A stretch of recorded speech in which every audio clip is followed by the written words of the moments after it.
हमारा देश धनवान है पर जनता गरीब है। भूखमरी, बेरोजगारी, गरीबी, महंगाई इससे ग्रस्त है कि हमारे समाज में दो विशेष रूप से वर्गों के बीच का अंतर बहुत ज्यादा है। जैसे सामाजिक विषमता है वैसे आर्थिक विषमता भी बड़ी है। हमारे देश में 124 जिले ऐसे हैं कि जो सामाजिक, आर्थिक और शैक्षणिक दृष्टि से पिछड़े हुए हैं, जहाँ स्कूलें नहीं है, अस्पताल नहीं है, किसानों के लिए फसल के सही दाम नहीं मिल रहे हैं, युवाओं को रोजगार नहीं है। आजकल फास्ट फूड का जमाना है। एलोपैथिक मेडिसिन लोग इसलिए पसंद करते, वो डॉक्टर को बोलते इंजेक्शन लगा दो, इन्हें जल्दी आराम पड़ेगा। अब लोगों की अपेक्षा ये भी कि हमें जल्दी परिणाम मिलने चाहिए। मैं तो चला जिधर चले रास्ता, मुझे क्या फिक्र है कहाँ मेरी मंजिल, मैं तो चला जिधर चले रास्ता। हमारे सबके मन में ये भाव है कि हमारी मातृभूमि भय, भूख, आतंक और भ्रष्टाचार से मुक्त हो। हमारे मन में ये भी भाव है कि हम दुनिया की महाशक्ति बने, विश्व गुरु बने। और इसलिए ये जो अनेक प्रकार के राष्ट्र के पुनर्निर्माण के उद्दिष्ट हमारे सामने हमने रखे हैं, उस उद्दिष्टों को पूरा करने के लिए ही एक मिशन के रूप में विकास परिषद के कार्य में आप सब लोग कार्य कर रहे हैं। 1947 में हमें स्वतंत्रता मिली है। तब लोकमान्य तिलक जी और आगरकर जी के बीच में एक काफी बड़ा विवाद था। विवाद इसलिए बात के लिए था कि पहले स्वराज्य चाहिए कि पहले हमें सामाजिक सुधार करने चाहिए। स्वराज्य और सुराज्य ये दोनों के लिए समाज में परिवर्तन पहले होना चाहिए, हमें समाज को सुधारना चाहिए, ये आगरकर जी का मत था। पर अंग्रेजों का जो हमारे देश पर एक प्रकार से जो गुलामी थी, उसको दूर किए बिना, स्वराज्य मिले बिना हम सुराज्य का निर्माण नहीं कर सकते। ये युक्तिवाद लोकमान्य तिलक जी इन्होंने बार बार किया और उन्हीं के बात को लोगों ने समर्थन भी किया था।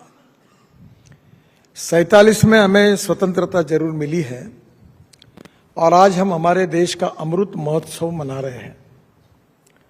और इस 75 साल के इतिहास ने हमें बहुत कुछ सिखाया भी है और कुछ दिया भी है।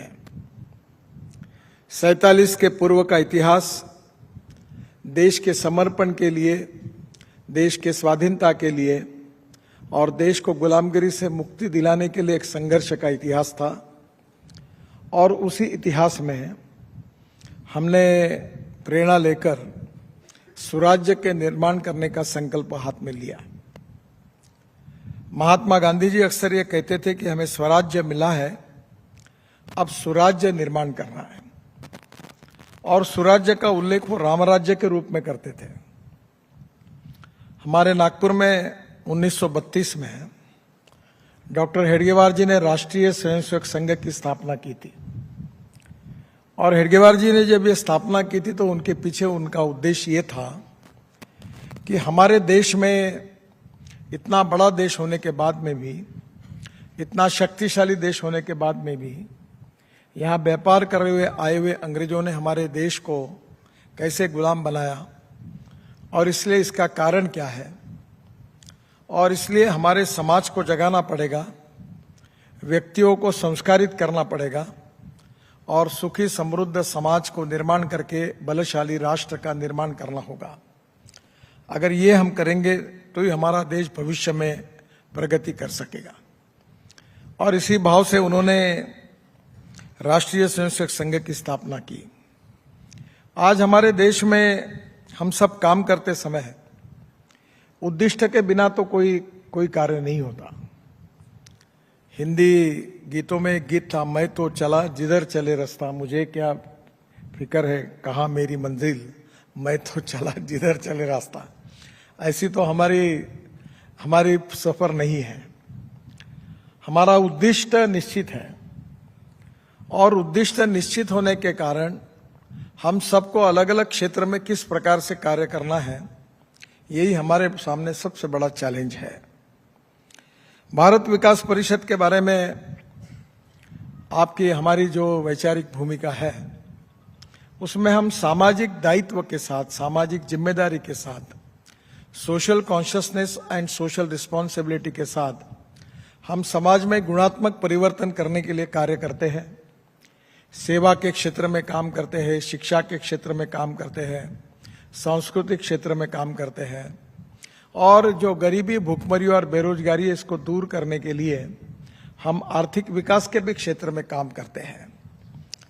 अलग अलग क्षेत्र से जो कुछ काम होता है उसे अंततोगत्वा समाज परिवर्तन में उसका कुछ न कुछ योगदान होता है, और इसी योगदान के पीछे अलग अलग कार्यकर्ता, अलग अलग संगठन अपने वैचारिक भूमिका के साथ लगातार लगे हैं। पर अभी भी हम उद्दिष्ट से काफी दूर है, और उद्दिष्ट से दूर है इसलिए हमको हमारी गति बढ़ानी होगी, और गति बढ़ाने के बाद वो उद्दिष्टों को पूरा करना होगा।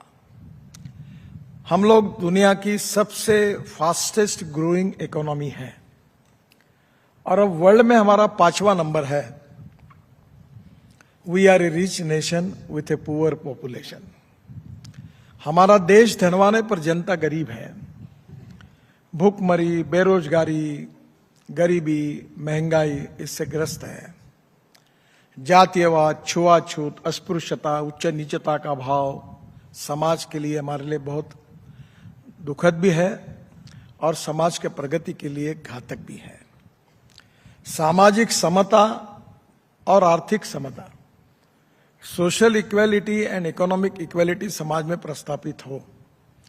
और विशेष रूप से एक भी बड़ी समस्या है कि हमारे समाज में दो विशेष रूप से वर्गों के बीच का अंतर बहुत ज्यादा है। जैसे सामाजिक विषमता है, वैसे आर्थिक विषमता भी बड़ी है। हम लोग सेवा का काम करते हैं, इसलिए ज्यादातर इस विषय का आप सब लोग विचार करते ही होंगे कि हमारे देश में 124 जिले ऐसे हैं कि जो सामाजिक, आर्थिक और शैक्षणिक दृष्टि से पिछड़े हुए हैं, जिनको एस्पिरेंट डिस्ट्रिक्ट कहा जाता है, जहां स्कूलें नहीं है, अस्पताल नहीं है, किसानों के लिए फसल के सही दाम नहीं मिल रहे हैं, युवाओं को रोजगार नहीं है, गांव जाने के लिए रास्ते नहीं है, और जिसके कारण वो सामाजिक, आर्थिक, शैक्षणिक दृष्टि से पिछड़े हुए हैं। हमारे देश में जो अर्बन क्षेत्र है, शहरी क्षेत्र है, उसमें ज्यादातर हम काम करते हैं, उसमें विकास काफी हुआ है। पर 1947 में 90% लोग आबादी गांवों में रहती थी, अब 25 से 30% माइग्रेशन हुआ है। ये जो गांव छोड़कर जो लोग आए हैं, जो मुंबई, दिल्ली, कलकत्ता, चेन्नई, बड़े बड़े शहरों में आए हैं, ये कोई खुशी से नहीं आए हैं, ये मजबूरी से आए हैं। गांव में अच्छे स्कूल नहीं, गांव में अस्पताल नहीं, गांव में अच्छा लिविंग नहीं, गांव में रोजगार नहीं, गांव में अपना पेट पानी, जो कुछ संसार उनको चलाना है वो चला नहीं पाते।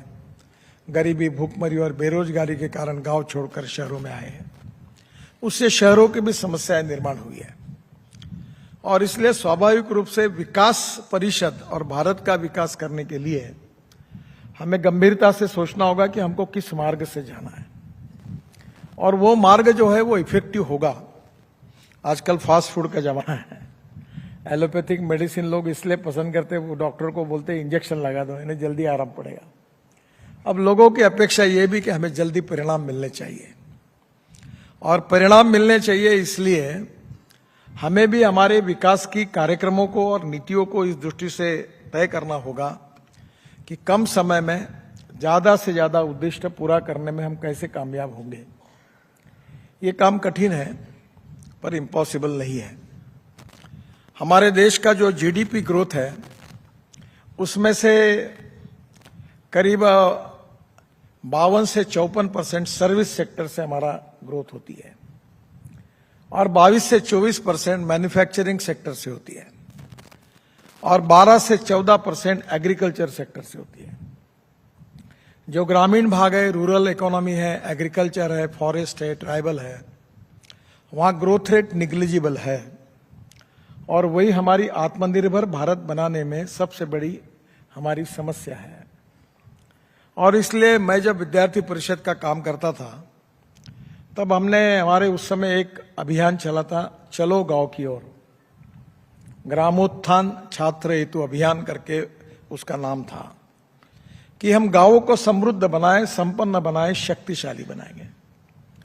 तो मैं विशेष रूप से आपसे अनुरोध करूंगा कि भारत विकास परिषद में हमें प्रायोरिटी, ये जो 124 एस्पिरेंट डिस्ट्रिक्ट्स हैं जो सामाजिक, शैक्षणिक, आर्थिक दृष्टि से पिछड़े हुए हैं, उनके विकास के लिए, उस भारत का विकास करने के लिए हमको ज्यादा कोशिश करनी चाहिए। हमारे यहाँ शरद जोशी करके एक किसान संगठन के बहुत बड़े नेता थे, बड़े विचारक थे। कृषि और ग्रामीण क्षेत्र की उनकी विचारधारा बहुत प्रभावी थी। मैं उनके विचारों का काफी बड़ा समर्थक रहा हूं। और वो liberal economic thinking for rural agriculture and tribal development, ये उनकी सोच थी। तो आज हमें स्वाभाविक रूप से शिक्षा के क्षेत्र में, स्वास्थ्य के क्षेत्र में, आर्थिक विकास जिससे रोजगार निर्माण हो, गरीबी दूर हो, भुखमरी दूर हो, बेरोजगारी दूर हो, उसके विकास में इन लोगों के लिए विशेष प्रायोरिटी देकर काम करना होगा। हम भी कुछ कार्यकर्ता मिलकर पिछले 23 साल से इसी नागपुर से विदर्भ के क्षेत्र में, वनवासी क्षेत्र में 1200 एकल विद्यालय चलाते हैं और उसमें हमारे अभी करीब 1200 टीचर हैं और वो पूरा समय हम कोई ग्रांट नहीं लेते हैं। करीब 18,000 विद्यार्थी हमारे यहाँ पढ़ते हैं, पर जो जिस क्षेत्र में ये है वहां 6 के बाद गांव में कोई रह नहीं सकता। नक्सलाइट मूवमेंट जहां से शुरू हुई गढ़चिरौली जिले में, उसमें मैक्सिमम है, मेरघाट, गढ़चिरौली, जहां बहुत ही कठिन परिस्थिति है। और वहां के लिए हमने कोशिश कर रहे कि हम वहां की परिस्थिति कैसे बदलें। मैं 5 साल 95-2000 महाराष्ट्र में मंत्री था, तो मैंने महाराष्ट्र में जो ट्राइबल इलाके थे उसको रोड बनाने की भरकस कोशिश की। आपको याद होगा कि 97 में ये जो मेरघाट है अमरावती जिले में, यहाँ 2500 आदिवासी बच्चे मैल न्यूट्रिशन से मर गए थे। जब बच्चे का जन्म होता है तो उसका वजन 1 किलो और 1.25 किलो होता है। हमारे में से बहुत से कार्यकर्ता वहां पूरा समय दे के काम कर रहे हैं, बेचारे वहां मेहनत कर रहे हैं। और अभी भी वहां स्वास्थ्य की सुविधाएं नहीं है। अभी कोविड के समय वहां काम करने वाले डॉक्टर के लिए मैंने एम्बुलेंस भेजी, ऑक्सीजन सिलेंडर भेजे, वो बाईपैक और कॉन्सेंट्रेटर भेजे। तो वहां जो डॉक्टर है हमारे, डॉक्टर सातव करके वर्धा जिला से वहां गए हैं, तो उन्होंने अनेक ऑपरेशंस वो एम्बुलेंस में लोगों के किए। यहाँ डॉक्टर मदन कापरे करके हैं, अपने ही विचार परिवार के हैं, वो बेचारे वहां जाकर आंखों कान के लिए, नाक के लिए अनेक ऑपरेशन वहां जाके करके देते फ्री ऑफ चार्ज। अनेक डॉक्टर है वहां जाते हैं। तो वहां ऐसे काम करने वाले लोगों की कमी नहीं है, फिर भी समस्याएं बहुत गंभीर है। और इसलिए भारत के विकास में अगर असमतोल होगा, डिस्पैरिटी होगी, डिस्क्रिमिनेशन होगा और इसमें अगर अंतर होगा तो स्वाभाविक रूप से हमारे लिए यह बहुत बड़ी समस्या होगी। ये गरीब और धनवान लोगों के बीच में ये जो अंतर है, ये जो खाई है, इसको कम होना भी आवश्यक है। और इसलिए शिक्षा, स्वास्थ्य, सेवा और विकास के क्षेत्र में उनको अवसर मिले। और इसलिए हमने अनेक प्रकार की योजनाएं की, जिसमें आप लोगों का भी सहयोग बहुत महत्वपूर्ण है। कि अभी गोबर से पेंट बनाने का काम किया खादी ग्राम उद्योग में, तो अब करीब 150 फैक्ट्री शुरू हो गई। तो गोबर से पेंट बनने से गोबर का भाव 5 रुपए किलो हो सकता है, गोमूत्र से फिनाइल बन सकता है। अभी मैं इस पर बहुत पिछले 2004 से काम कर रहा हूं कि हमारा किसान, हमारा आदिवासी अन्नदाता नहीं ऊर्जादाता बने। तो अभी हम बायो इथेनॉल बना रहे हैं। कल मेरे यहां कार्यक्रम था, वो पोस्टपोन हुआ। कल टोयोटो की कैमरी करके गाड़ी जो थी, वो किसानों ने तैयार किए हुए 100% बायो इथेनॉल पर हम लॉन्च करने वाले थे। पर कल कैबिनेट की मीटिंग थी रात को तो नहीं हो पाया, अभी वो 11 तारीख को है। हमारे हीरो, बजाज और टीवीएस, इनकी स्कूटर और मोटरसाइकिल अब 100% बायो इथेनॉल पर चल सकती है। टोयोटो, मर्सिडीज, बीएमडब्ल्यू की गाड़ियां चल सकती है। मैंने तो संकल्प किया है कि इस देश से पेट्रोल और डीजल को निकाल देना है, क्योंकि प्रदूषण से भी हम त्रस्त हैं। Import, substitute, cost effective, pollution free और इंडिजिनियस। मैं पीछे लगा रहता हूं इलेक्ट्रिक गाड़ी, ethanol, methanol, biodiesel, bio LNG, bio CNG. अभी जो परली होती है, जो दिल्ली में पोल्यूशन का कारण बनी हुई है, राइस स्ट्रॉ, इससे पानीपत में हमने एक बहुत पीछे लगकर एक प्रोजेक्ट शुरू किया है कि परली से 1 lakh litre ethanol per day और 150 टन बायो बिटुमिन तैयार होता है। मैंने इंडियन ऑयल के चेयरमैन को कहा कि तुम जितना परली है पूरी जलाते ही पूरे पंजाब हरियाणा में पूरे डाल दो प्रोजेक्ट, पूरा बिटुमिन मैं खरीद लूंगा, हमें इंपोर्ट करने की जरूरत नहीं पड़ेगी। हमारे देश में अब शुगर केन जूस, मोलाइसेस, बीएबी मोलाइसेस, कॉर्न, ब्रोकन राइस से इथेनॉल बनता है और इथेनॉल का भाव 60 रुपए लीटर है और पेट्रोल का भाव 120 रुपए लीटर है। अब इथेनॉल का माइलेज पेट्रोल के बराबर भी हो गया, वो टेक्नोलॉजी भी हमने लाई है। अब धीरे धीरे ये वनवासी है, वहां बायोमास पड़ा हुआ है, हम बांबू लगा रहे हैं। अभी आसाम में बांबू से इथेनॉल तैयार हुआ है और हम 16 लाख करोड़ का इंपोर्ट करते हैं। अगर इसमें से 3 से 4 लाख करोड़ भी ग्रामीण और कृषि क्षेत्र में जाएंगे और वहां के आदिवासियों को रोजगार मिल जाएगा और वहां अगर बायोफ्यूल तैयार हो जाएगा, सीएनजी तैयार हो जाएगा, बायो एलएनजी तैयार हो जाएगा। अभी तो मैं ग्रीन हाइड्रोजन भी तैयार करने की हम बात कर रहे हैं। दिल्ली में मेरे पास गाड़ी है जो हाइड्रोजन पे चलती है। कल मेरे पास गोयल साहब आए थे जो हमारे ग्रीन ट्रिब्यूनल के जज हैं, तो मैंने उनको कहा कि आपके घर में ये गाड़ी में बैठकर आप जाइए। जो पेट्रोलियम से हाइड्रोजन तैयार होता है उसको ब्राउन हाइड्रोजन कहते हैं। जो हमारे विशेष रूप से कोयले से तैयार होता है उसको ब्लैक हाइड्रोजन कहते हैं। और जो बायोमास से, ऑर्गेनिक वेस्ट से और पानी से तैयार होता है उसको ग्रीन हाइड्रोजन कहते हैं। अब दुनिया बदल रही है और अभी हम लोग पानी से हाइड्रोजन तैयार कर सकते हैं। मेरी गाड़ी इतनी सुंदर है जिसका नाम है मिराई, टोयोटो की है। तो मिराई का नाम होता है भविष्य। अभी जर्मनी में 1000 किलोमीटर रेलवे पानी से तैयार किए हुए हाइड्रोजन पर चली। अभी truck, buses, car, steel factory, chemical factory, pharmaceutical factory, हवाई जहाज सब ग्रीन हाइड्रोजन पर चलेगा। अभी हम ऊर्जा इंपोर्ट करने वाले हैं, एनर्जी इंपोर्टर करके हमारा देश है। अगर आत्मनिर्भर भारत बनाना है, भारत को समृद्ध संपन्न बनाना है, तो हमको एनर्जी एक्सपोर्ट करने वाला देश बनना पड़ेगा। और ये कोई कठिन नहीं है। मैं एक प्रयोग करने वाला हूं कि हमारे नागपुर महानगर पालिका में 7 साल पहले हमने गंदे पानी से शुद्ध करके महाराष्ट्र सरकार को बेच दिया, टॉयलेट के पानी को। तो पहले हम प्रयोग कर रहे थे तो लोग हंस रहे थे, ये क्या बोल रहे हैं। अब आपको आश्चर्य होगा कि 7 साल से हमको 300 करोड़ रुपए साल के मिलते हैं टॉयलेट का पानी बेचकर। तो हमारी विचारधारा है कि योजकस तत्र तंत्र दुर्लभा, no one is waste, no material is waste, it is depending upon the appropriate technology, appropriate vision, appropriate leadership, कि हम सामान्य व्यक्ति को असामान्य बना सकते हैं और वेस्ट मटेरियल से हम वैल्यू एडिशन करके वेल्थ क्रिएट कर सकते हैं, वेस्ट टू वेल्थ। और यही हमारी फिलॉसफी है। डॉक्टर हेडगेवार जी यही कहते थे कि सामान्य लोगों को संगठित करके, उनको अच्छे संस्कार करके उन व्यक्तियों को असामान्य बनाना, यही संघ के व्यक्ति निर्माण का जो कार्य है, यही तो प्रोसेस है। नानाजी देशमुख पहली बार जब नागपुर कार्यालय आए थे वाशिम से, तो कार्यालय में साफ सफाई का काम करने के लिए आए थे, पर वहां से संस्कार लेकर वो संघ का परिक लग गया तो कितने बड़े हो गए। दत्तोबन जी के साथ एक रामदास जी करके थे, अभी नहीं है, वो भी अच्छे हैं। वो यहाँ एक देहात में थे, दत्तोबन जी के साथ काम करते करते वो बहुत बड़े कार्यकर्ता बन गए।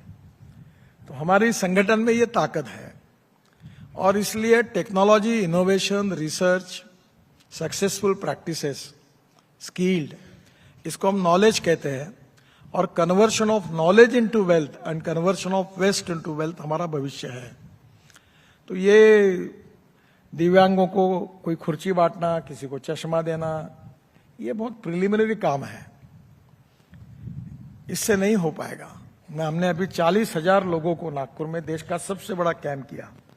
हमारे आमदार बैठे मोहन मते, इनके मतदार क्षेत्र में 10,000 लोगों को हमने अभी 40,000 लोगों को 40 करोड़ का साहित्य बांटा है। ये आवश्यक है।